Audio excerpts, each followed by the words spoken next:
very much, Rania El Rafie. Pleasure to have you. My name is Stella Okosiboji. I work with the Public Relations Women Foundation as the Programs and Membership Lead.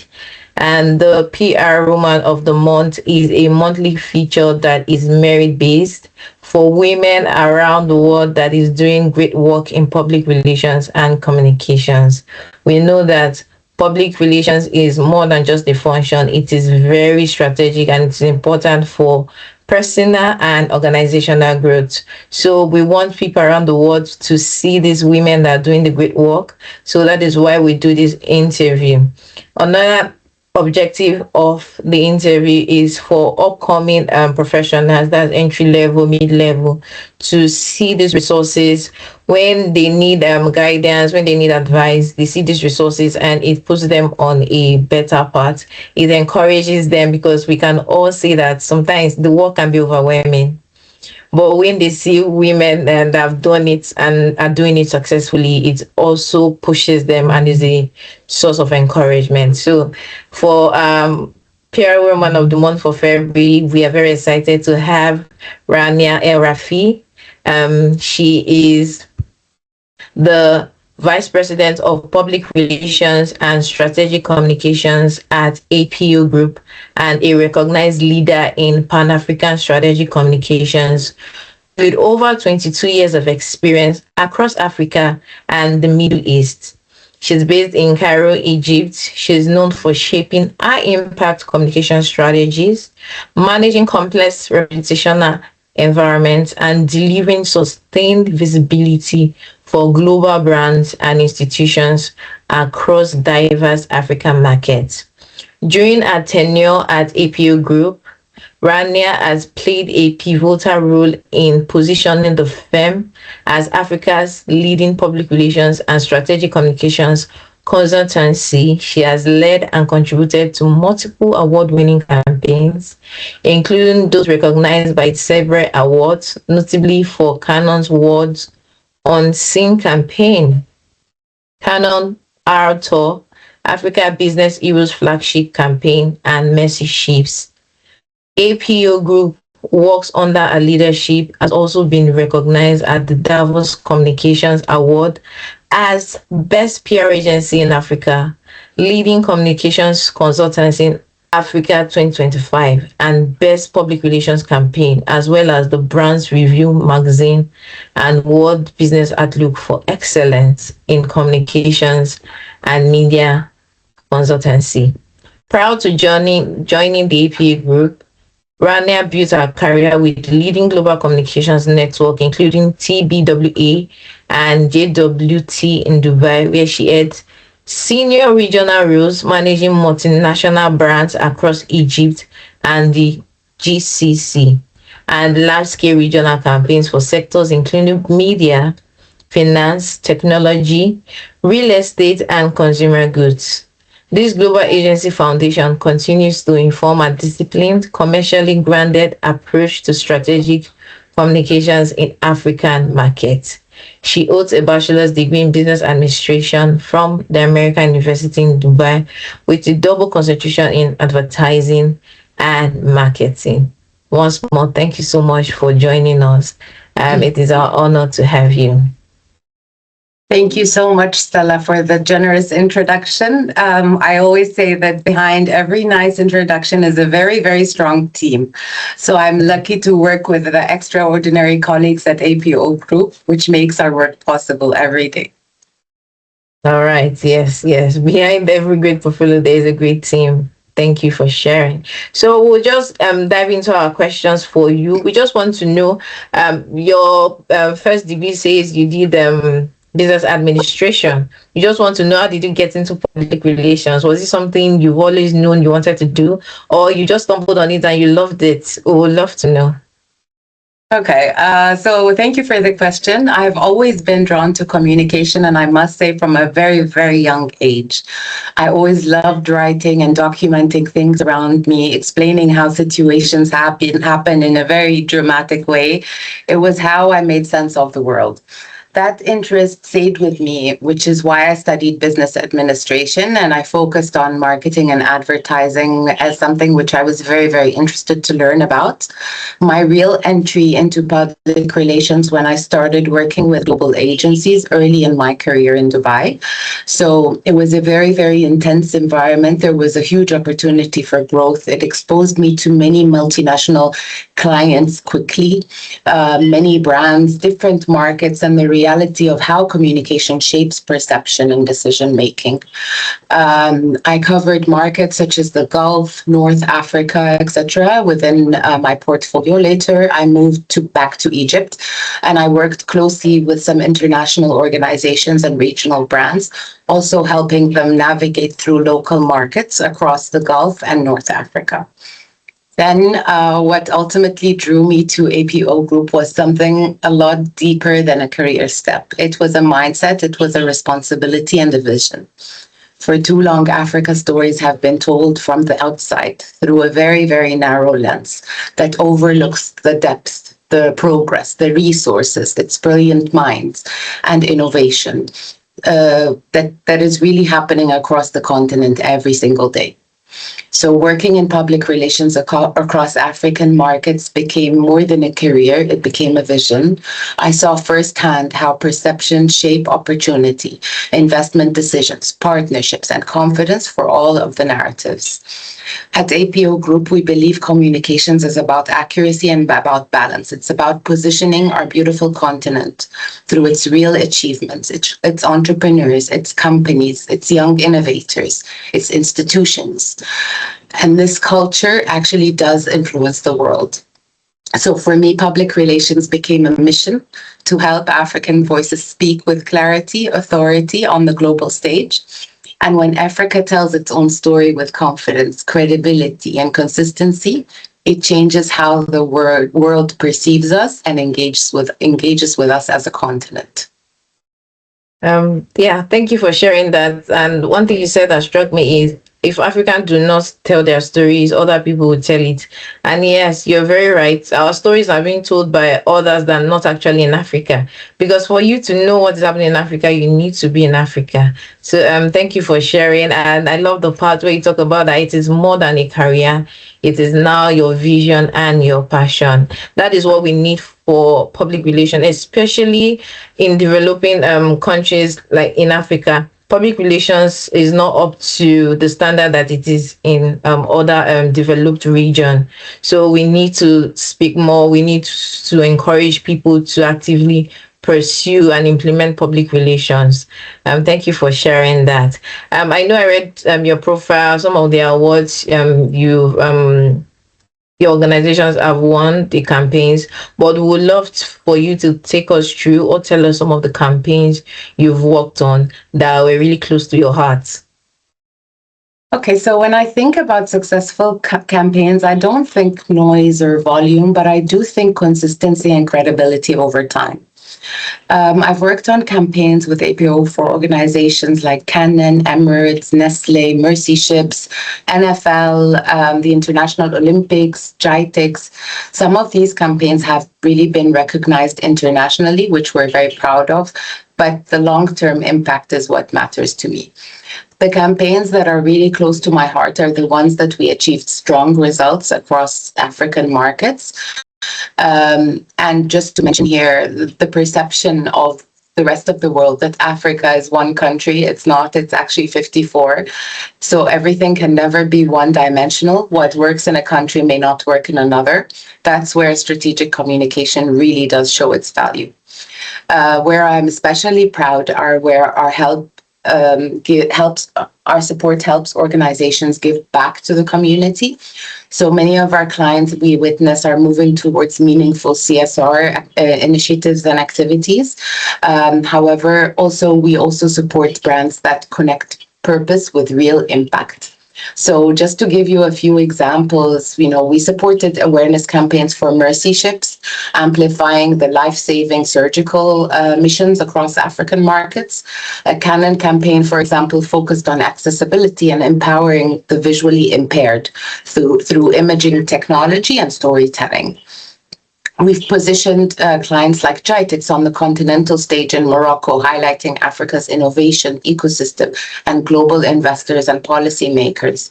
And also like a landmark Canon, for example, camera launch, which is launched at the pyramids in Cairo, combines the cultural storytelling with global media. So all of these campaigns are those that are very, very close to my heart.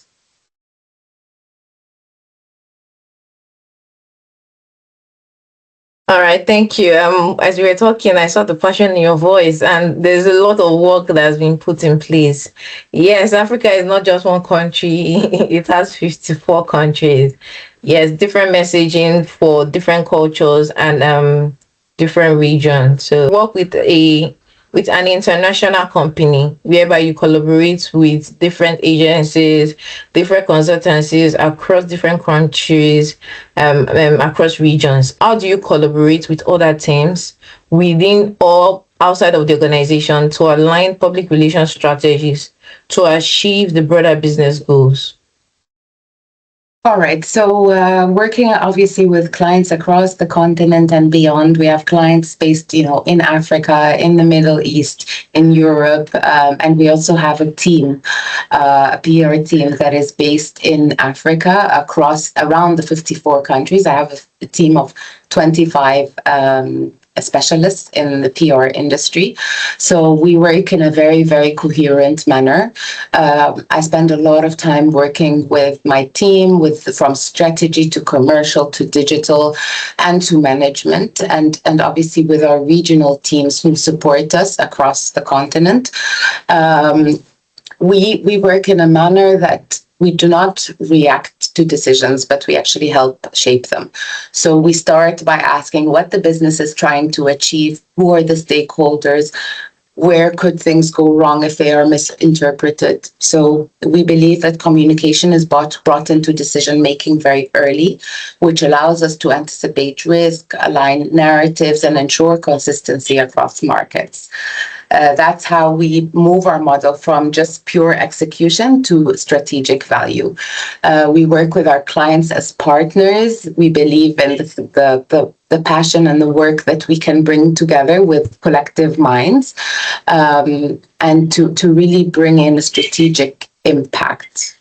I wanted, are there some challenges whereby when there's a particular goal and maybe the team is saying that this is not, maybe an external team you're just getting to work with, they're saying this is not how things are done. So how do you manage that interaction or that communication? So it's something we usually, one thing we usually focus on at the beginning of every interaction is working together to create a kind of a workshop where we discuss foundational elements. And in that foundational session, we bring in a lot of team experience. So we have a full team come in with their ideas. We have a strategic way of putting things together. We do a lot of research. We look at trends. We look at how what's in the news. So all of these factors help us make informed decisions, and that is the way we practice. So it's not about opinions here and there, which could be rejected. However, it's a very formulated way of strategizing, of setting goals for our clients. So it doesn't happen a lot, but one of the biggest challenges, I would say, is expectation in terms of women in leadership. So you're expected to be decisive, empathetic, available, and calm all at once.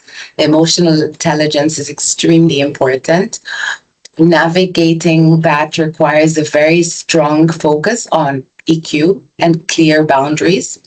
But what helped me staying grounded always is substance and results. Credibility doesn't come from volume or visibility. It comes from consistency, comes from judgment and how you show up under pressure.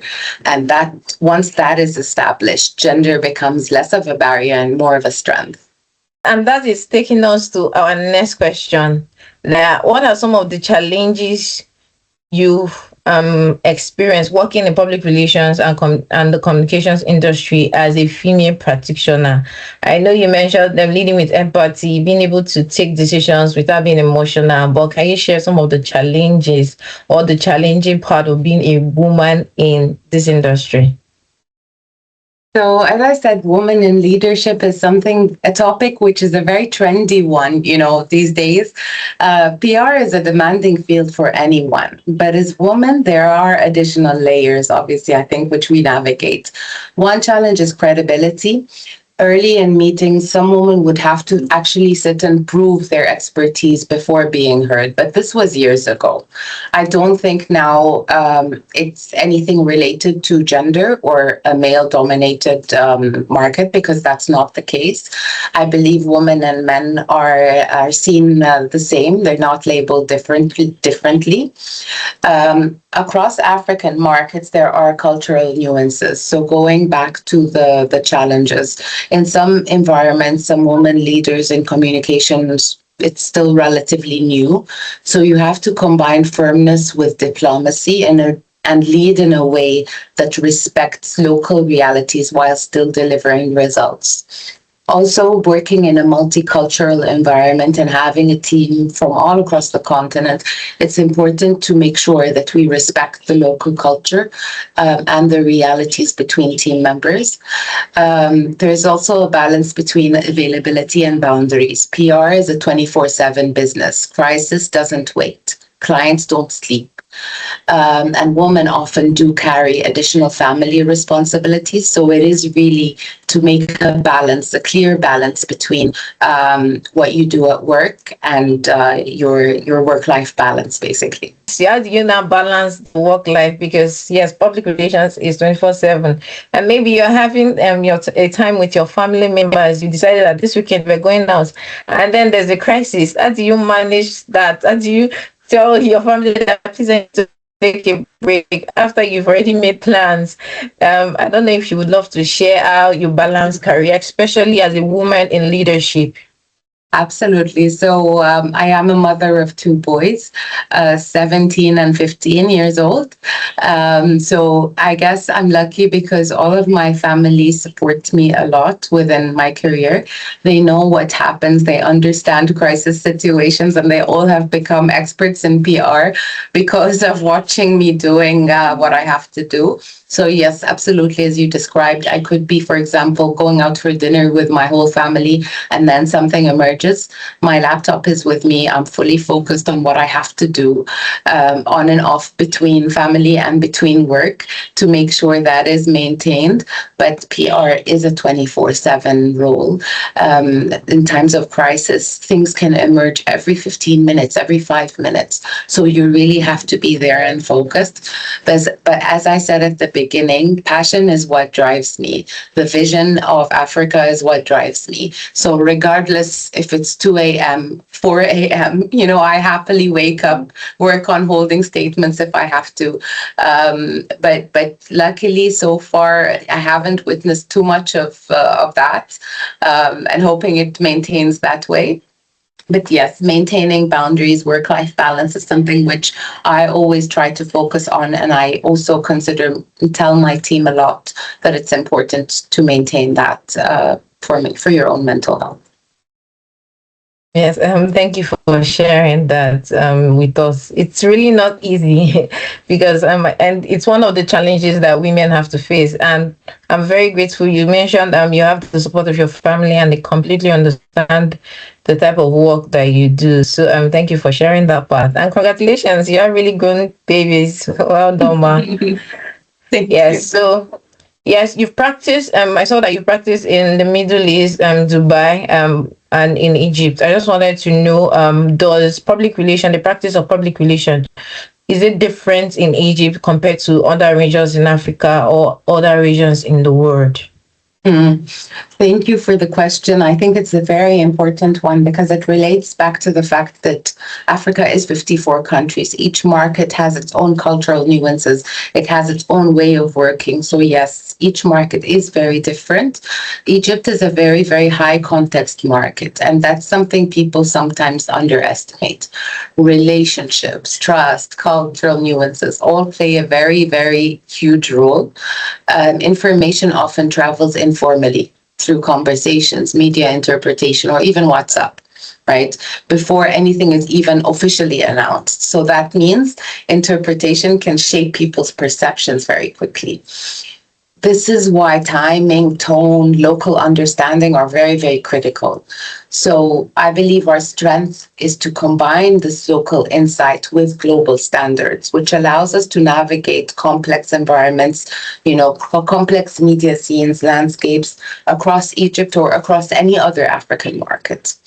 And what we've learned at APO Group is that you cannot apply a one-size-fits-all approach. Egypt requires a lot of local understanding, trust, building respect for how information flows, and that's something we replicate across African markets, each with their own dynamics.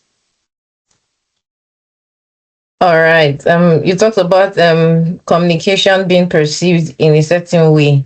Would you say that you've experienced whereby the message intended wasn't perceived or it wasn't received well, and it's escalated to something else? Absolutely not. Thankfully, in my career, I believe that, setting key messages, setting proof points for each key message, disseminating those key messages in markets in the way the market accepts it, and having that mindset of knowledge and the knowledge bank of each and every market in Africa, it has not occurred before at all. Thankfully. All right. All right. So it's important that professionals set their key messaging that is clear, so they don't have any back and forth or any communication that doesn't deliver the intended results. All right, that is noted. So how do you stay updated with the latest trend? Because public relations is very dynamic and things are always changing. So how do you stay updated with the latest trend and best practices in the industry? So first of all, I think I'm a person who reads consistently, not just PR content, but business, politics, technology, social trends, all of that, because our work touches all of these areas. So that is something which keeps me always informed. Obviously, working in the field of comms means a lot of social media. So all the social media platforms also show me what the trend is looking like, what is interesting to people, what is generating people's attention. But more importantly, I stay very close to the ground. So I speak regularly with journalists, with clients, with teams across markets. Trends only, I believe, matter if they create value and credibility. Otherwise, they're just noise that will eventually disappear. I always ask myself one question: does this trend actually build credibility and deliver value, or if not, it's just noise? So staying close to the ground is something which I highly encourage practitioners to do, because it really keeps you informed with what journalist perceptions are, what clients and stakeholders are telling you, and what teams are telling you across the African markets, from Cape Town to Morocco to Kenya to Nigeria. All right, thank you. Thank you so much. What advice would you give to public relations practitioners who aim to lead with impact? I know you've talked about passion being the driver, but what advice would you give to a professional that wants to lead, not just to lead, but with impact? So a couple of pieces of advice, and I think this advice was also given to me by my mentors. First is to really understand who your audience is. Who is it that you're speaking to? If you're speaking to someone from your team, there are specific objectives in that person's mind, right, which you want to discuss together. It's different than speaking to a client. It's very different than speaking to a client in fintech to speaking to a client, for example, in consumer. So is it media that you're speaking to? Is it a young journalist, or is it a very experienced senior journalist? Really makes a difference to understand who you are speaking to, because then you can fit your communication to serve that person's objectives or your mutual objectives together. Second is to develop judgment or start developing judgment, knowing when to speak, when to pause, when to advise against certain actions. That is what separates really good performers from strong leaders. And finally, protect credibility at all costs. You know, it's important to maintain trust. Trust means trust across your colleagues, trust across your leadership, trust from your clients that they are in good hands, trust from the media that they will receive the information they want. Because once trust is lost, it's very, very hard to rebuild. Impact really comes from being clear, being consistent, and being trustworthy, not the activity that you are actually doing. Mm. True, true. Impact comes from not just the activity, but what you actually do in credibility and trust. That's very insightful. Thank you for sharing that. You talked about a mentor. Do you think that every professional needs a mentor, or some people can just find their path themselves? Do you think having a mentor is very important for career growth? Mentorship is something that is very important. It's nice to have someone to look up to and to really understand the day-to-day dynamics of how this person navigates difficult situations, how they manage teams, how they handle difficult clients. You know, it's nice to see things in perspective. So mentorship, I believe, is something that is very, very beneficial for team members to grow. But finding that right balance between mentor and mentee is very important, and having that click between you so that you can easily grasp things, you can easily ask questions, you can easily understand more.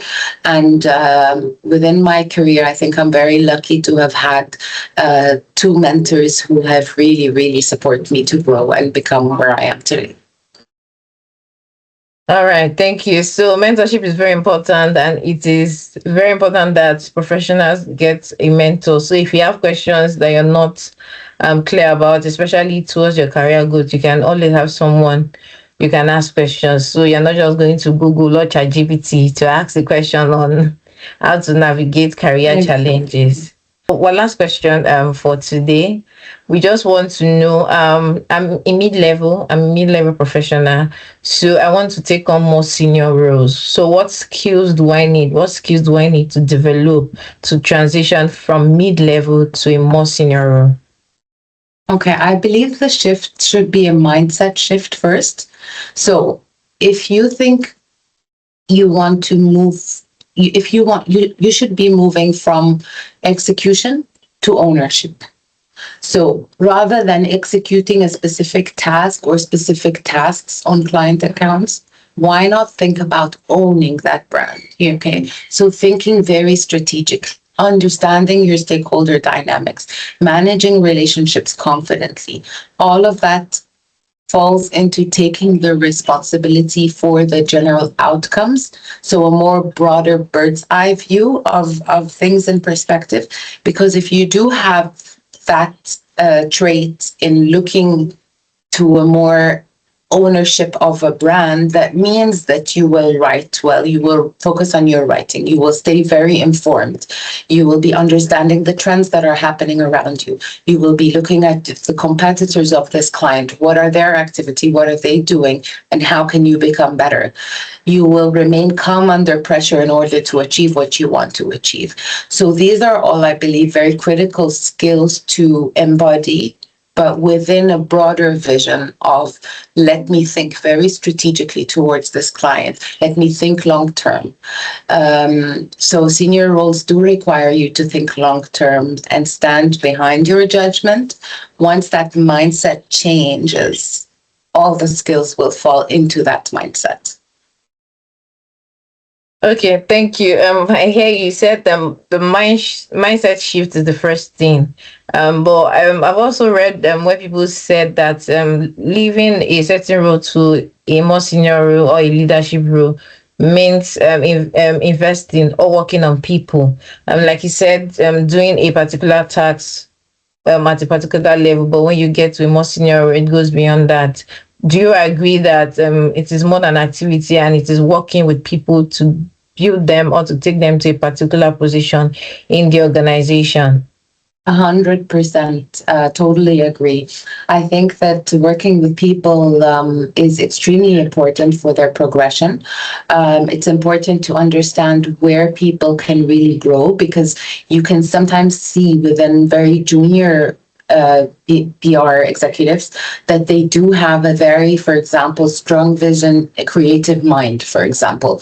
So there you can help them grow within the creative mindset in order to be a strategic creative one day, right? So it's basically identifying all of the areas that you see that these people can grow.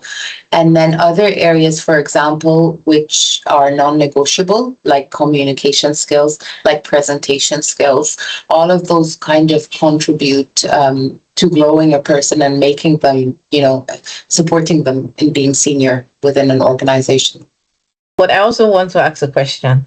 A lot of remote work is currently what organizations do, and some people, they are introverted. They do not really go out. They don't have communication skill is more of the gap that they experience, but they want to take on leadership skills. How do you think we can get out of that box of being introverted, not having seamless conversation with team members? They are very quiet, but they deliver on the job. But coming out of their comfort zone to have conversations, to build relationship, is a challenge for them. How do you think they can surpass and move beyond and above the introverted nature that limits them building relationship and creating like a bond with their teammates to show that they possess leadership skills?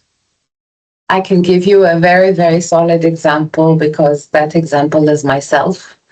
I am a Virgo, so Virgos are usually introverts. When I started off my career, one of my seniors took me to my first ever media event. At the media event, I walked into the room and I was like, oh my God, so many people, so many faces which I do not know. As an introvert, I felt very uncomfortable. I went to my senior manager and I said, what am I supposed to do? And then she said, start introducing yourself to the media who are in the room. So I said, what am I supposed to say? And then she gave me the exact dialogue of what I'm supposed to say. I felt very uncomfortable. I walked out of the room pretending to be speaking on the phone and doing anything apart from speaking to the media. And that day, as I look back now, it's been 22 years since that day. I feel that I've really put a lot of effort to change. Right, communications is key in PR. So it's not about doing the back office work and not being engaged with anyone. It's okay to be an introvert and it's okay to feel shy, but still you've got a job to do and you've got things to achieve. So that means that you have to start engaging with people. So day after day, I started pushing myself to say, okay, I'm going to call this journalist and I'm going to invite them for coffee. And let me start with one-on-ones with them, not as a crowd. So I started step by step. Rather than having a full setting, I would go one-on-ones with the media. So eventually, when all of them are in one room at an event, I'm actually very comfortable with them all because I have met them and I know them all. So, and then I used to set short-term goals where I would be like, okay, this year I want to create at least 200 media relations across the continent. And I would work towards those goals, meaning I'd have to engage with people. Also, one thing which I would, a credit I would give to our founder and chairman at APO Group, and he knows this, is that he put me in very uncomfortable situations. And those situations really helped shape me to grow. So 2 years ago, I would be thrown into a prospect meeting and I'd be like, what am I supposed to say, And then eventually I felt that being thrown into those difficult situations actually helps your growth big time. So, yeah, sharing just a bit of personal. Thank you. Thank you for sharing your personal story, because stories make these things very relatable. So as you shared your story, I was having goosebumps because it was really relatable. And yes, feeling uncomfortable. And your leader at that time, she did a really great job, because if she had said, "Oh yeah, don't worry, just sit," there wouldn't have been growth. And again, I saw that you were very conscious about your growth, so you knew there was a gap, and you actively filled it. That is a good one. And like you said, you must, just because you're a certain type of way doesn't mean you will not achieve your goals or reach out to higher stands. So thank you so much for sharing. That is all the questions we have for you. It has really been an insightful session speaking with you. There's so many lessons to learn. I don't know if you have any last words for us. Thank you so much for having me here. And I hope that we get to engage with each other more in the future and to help, promote the African voices across the whole continent. Thank you so much. Thank you, and thank you so much. To enjoy the rest of your day. Thank you. Take care. Bye. Bye.